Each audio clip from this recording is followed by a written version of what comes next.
Ассаламағалейкум қазақ елі, отандастар, жерлестер, туыстар, бауырлар. Мен Маржан қыздарыңыз, әдеттегідей Америкадан алдарыңызға шығып тұрмын. Бүгін шығып сіздерге дабыл демекпін.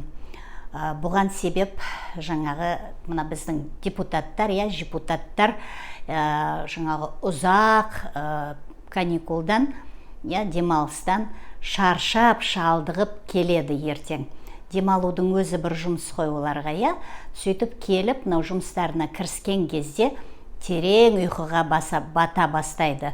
Сол кезде мынау Тоқаев дайындап қойған өзгерістер, бұл өзгерістер жаңағы сайлау жөніндегі өзгеріс. Естеріңізде болса, осыдан бір ай көлемінде бұрын шығарған бейнеролигімде мен айтқанмын, өзгерістер енгізейін деп жатыр. Оның ішінде халықтың құқығы мүлдем алынып тасталынады. Ол жерде жаңағы Тоқаев өзі қожа, өзі би болып, бәрі өз қолымен шешетіндей қылып жасалынып қойған. Осының сілтемесін мен осы видеороликтің астында қалдырамын. Өзгерістерді көріп таныссаңыздар болады.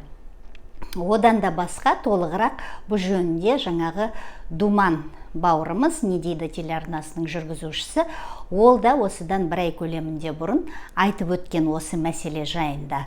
Міне сол жөнінде дабыл қаққым келіп тұр. Міне сол өзгерістерді ертең мынау депутаттар, жемқорлар, шаршап шалдығып келеді мынау демалыстарынан, сөйтіп қалғып мүлгіп отырып, Тоқаевтың бетіп қол астына, мұрындарының астына берген жаңағы өзгерістерін, Тоқаевқа ғана тиімді өзгерістерді алады да қабылдап жібереді. Міне осы жөнінде тағы да бір естеріңізге салып, тағы да дабылды қағып өтейін деп едім. Бұны тағы желілерге де саламын, ол өзгерістер жөнінде. Бәр жерде, қай жерде көрсеңіздер, осы өзгерістер жөнінде соны жаңағы өз пікірлеріңізді білдіріп жазыңыздар. Мен айтпаймын, қарсы болыңыздар, жаңа қолдаңыздар демеймін. Міне өздеріңіз көрсеңіздер, ол жерде білесіздер. Мен кішкене тағы да айтып өтейін. Ол жерде өзгерістерде жаңағы нелер, тәуелсіз бақылаушылар, енді сіз бен біз келіп, біз ол жерде отыра алмаймыз. Мен тәуелсіз бақылаушы боламын деп өзім келіп отыра алмаймын. Оған міндетті түрде аккредитация өту керекпіз. Ол өзінің жаңағы талаптары көп. Бұның бәрі алып келіп тұр. Неге? Бұл жай адамдар ол жерде жаңағы тексере алмайтын болсын, тәуелсіз тексеруші болып саналмайтын болсын деген өздерінің пайдасы үшін, өздерінің ұпайы үшін шығарып отырған заңдардың бірі. Тағы да бір сорақысы, сол жерде жазылған, мынау бәр жерде жазылып отырған Қазақстан мемлекеті деген сөз мүлдем алынып тасталсын деген. Бұл нені білдіреді? Оған ешқандай түсініктеме бермейді. Не үшін алып тастау керекпіз? Қазақстан мемлекеті екеніміз өтірік па сонда? Біз ендігі жаңағы Ресейдің бір губерниясы болғанымыз ба? Бұл нені дәлелдейді? Міне осыған жауап жоқ. Осының бәрін ертең қалғып, мүлгіп отырып, депутаттар қабылдап жібереді. Бұны талқылауға жаңағы желіге салған сымақ болды. Әрине оны мынау күйбең тіршілікпен, қайтып мына балдарын асыраймын деп, қалай балдарын мектепке жіберемін деп жүрген ата-аналар оны әрине көрмейді, білмейді, таныспайды, ол жерге ешқандайда өзінің пікірін қалдырмайды. Ал кімде кім міне уақыты болып, осы egov.kz-ке кіріп, жаңағы мен қалдырған сілтеме арқылы өтіп, сонымен танысып, әр жаңағы пункттер болмағанмен бізге керекті жерлерінде өз пікірлеріңізді қалдырсаңыздар, бұл құба-құп болады. Тағы да сол жаңағы осы жөнінде қарсы екеніңізді, қарсы емес екеніңізді білдіріп, желіде жариялағаныңызда жөн болады. Бұл жаңағы желіде тарқау керек, халықпен есептеспей жатқанын әлем білу керек, бәр жер естіп біліп отыру керек. Мынау қаймана қазақ, тіршіліктен бастарын көтере алмай жүрген, табарға нанын таба алмай жүрген, ақшаны қайдан табарын білмей, балдарын қалай мектепке жинауын білмей жүрген ата-аналар әрине оны көрмейді. Міне соларға құлақ қағыс қылып айтып жатқаным. Бұлар қара халықты ең соңғы міне құқығы, сайлаудағы құқығын тартып алып жатыр.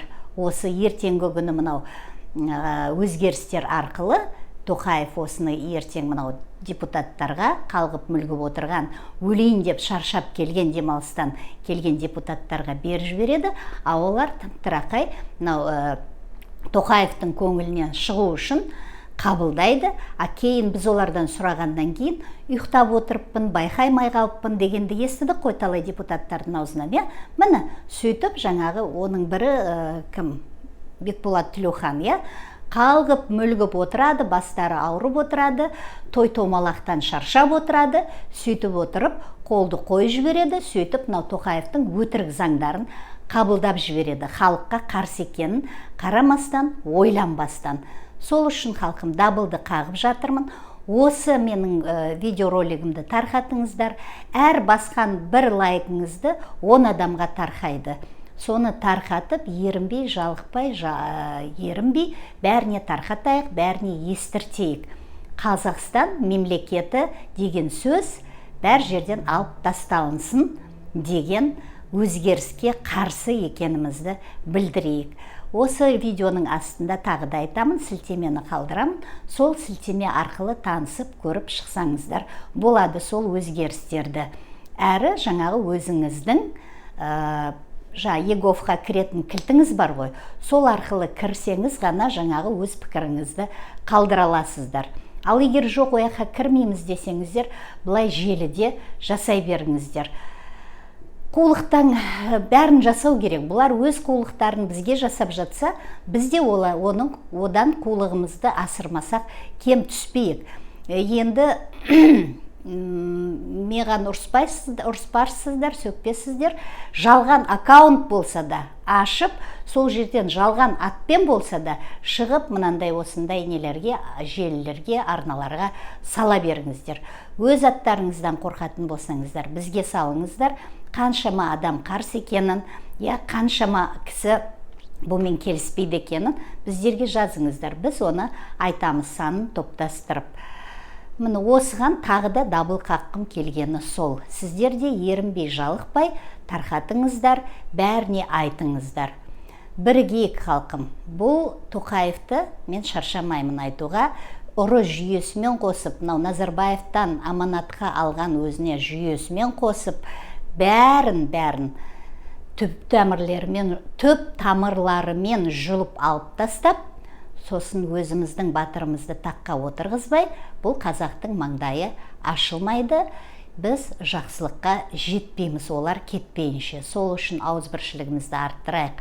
Халықтың арасында жүрген өзге ұлт өкілдері ортамызға қосыламын деп жатса, соларды тартайық, тарта білейік, өзімізге қоса білейік. Ертеңгі X күні соларды жанымыздан көрейік. Мынау батырларымызды X күнін жақындатып жатқан, біздің жеңіс күнімізді жақындатып жүрген, ертең сол Тоқаевты түп тамырмен жұлып алып тастайтын батырларымызды қолдайтынымызды білдірейік. Соларға сездірейік ауызбіршілігіміздің артқанын, ортамыздың толып жатқанын. Сөйтіп бәріміз бірігіп, ОДБК-дан шығатынымызды, Евразия одағынан шығатынымызды, Ресейді еш жағынан да қолдамайтынымызды, Ресейдің Украинаға ашқан соғысына қарсы екенімізді шаршамай, бәр жерде насихаттай берейік, айта берейік, тоқтамайық, желіде де айтайық, бәр жерде де осыны насихаттай берейік. Бірігейік халқым, бір болайық, ауызбіршілігімізді арттырайық. Сөйтіп, өзіміздің болашағымызға бет бұрайық, демократиялық, еркін, бейбіт өмірімізге бет бұрайық. Алға қазақ елі!